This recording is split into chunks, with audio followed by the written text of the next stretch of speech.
Hello and welcome to my channel once again. आज हम लोग पढ़ेंगे कैटालिटिक एक्टिविटी। एक डी ब्लॉक एलिमेंट कब बिहेव करता है कैटलिस्ट की तरह और क्यों। सबसे पहली बात है क्यों एक डी ब्लॉक एलिमेंट कैटलिस्ट की तरह क्यों बिहेव करता है। तो वो कुछ रीज़न है उसके कैटलिस्ट की तरह बिहेव करने के लिए कुछ रीज़न चाहिए।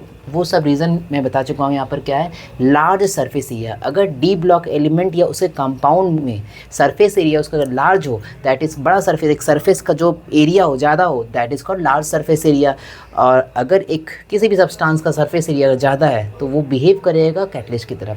इसके साथ साथ ऑक्सीडेशन स्टेट।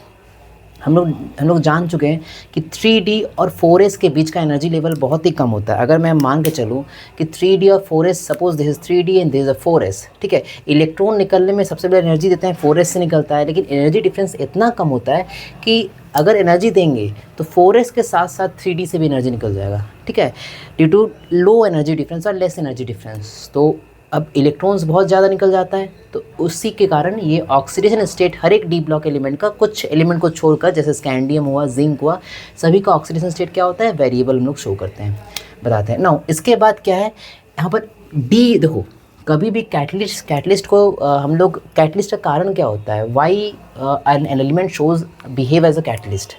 ये दो रीज़न है। इसके अलावा एक बहुत ही इंपॉर्टेंट रीज़न है साथ साथ, क्या है, एम्प्टी डी ऑर्बिटल।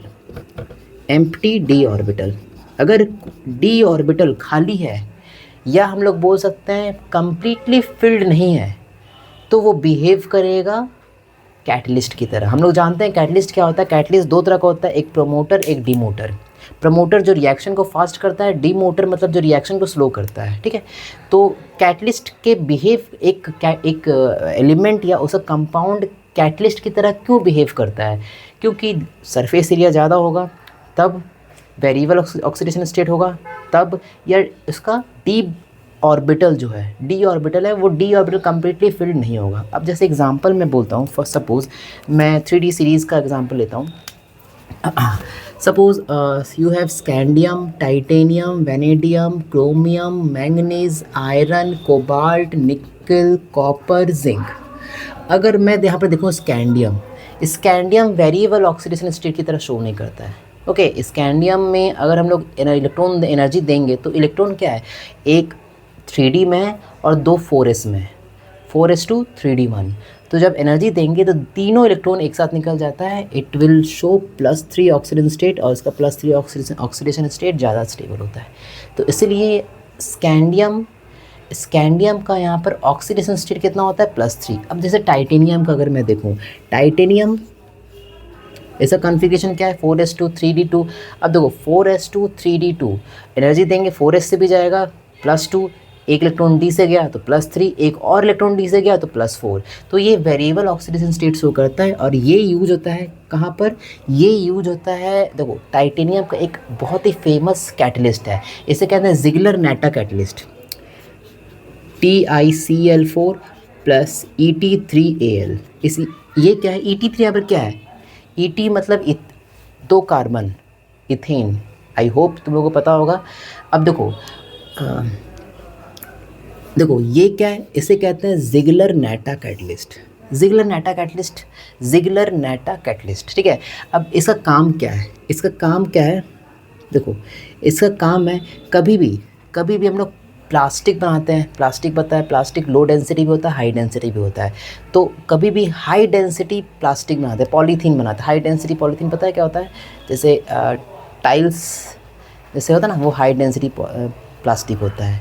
तो tiles is a type of, it is a type of polythene, because ये क्या है, लार्ज हाई डेंसिटी है। जैसे स्मॉल प्लास्टिक वो लो डेंसिटी होता है, तो ये हाई डेंसिटी पॉलीथीन बनाने में काम आता है।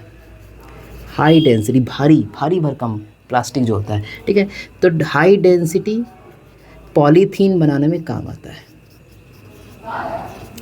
इसे कहते हैं जिगलर-नाटा कैटलिस्ट। नाउ वेनेडियम कहाँ यूज होता है, वेनेडियम यूज होता है, मैं इधर लिख दे रहा हूँ, वेनेडियम यूज होता है in the form of V2O5 contact process sulphuric acid. Sulphuric acid अगर हम बनाएंगे ना तो वेनेडियम का यूज़ इंपॉर्टेंट है, ठीक है। तो इसे कहते हैं, इसमें इसका यूज होता है कॉन्टैक्ट प्रोसेस में। कॉन्टैक्ट प्रोसेस क्या होता है, जब हम लोग सल्फ्यूरिक एसिड का मैन्युफैक्चरिंग करते हैं, तो it is used in contact process. अच्छा, क्रोमियम, क्रोमियम का यूज कहाँ होता है? क्रोमियम का यूज भी हम लोग एरोमेटाइजेशन में करते हैं। कभी भी किसी भी सब्सटेंस को, किसी हाइड्रोकार्बन को एरोमेटिक रिंग, बेंजीन रिंग में कन्वर्ट करने के लिए, ये हम लोग ऑर्गेनिक में भी पढ़ेंगे, ठीक है। तो it is used in chromium, it is used in aromatisation, aromatisation, ठीक है। मैंगनीज़, मैंगनीज़ का यूज़ कहाँ होता है? मैं इधर करके लिख दे रहा हूँ, इधर मैं लिख दे रहा हूँ। मैंगनीज़ का यूज़ होता है, जैसे हम लोग पढ़े हैं MnO2, मैंगनीज डाइऑक्साइड, KClO3 को KCl में कन्वर्ट करने के लिए हम लोग मैंगनीज़ का यूज़ करते हैं। जैसे KClO3 को अगर हम लोग मैंगनीज डाइऑक्साइड देंगे तो इसका रिएक्शन क्या हो जाएगा? फास्ट हो जाएगा, तुरंत KCl और ऑक्सीजन में कन्वर्ट हो जाएगा।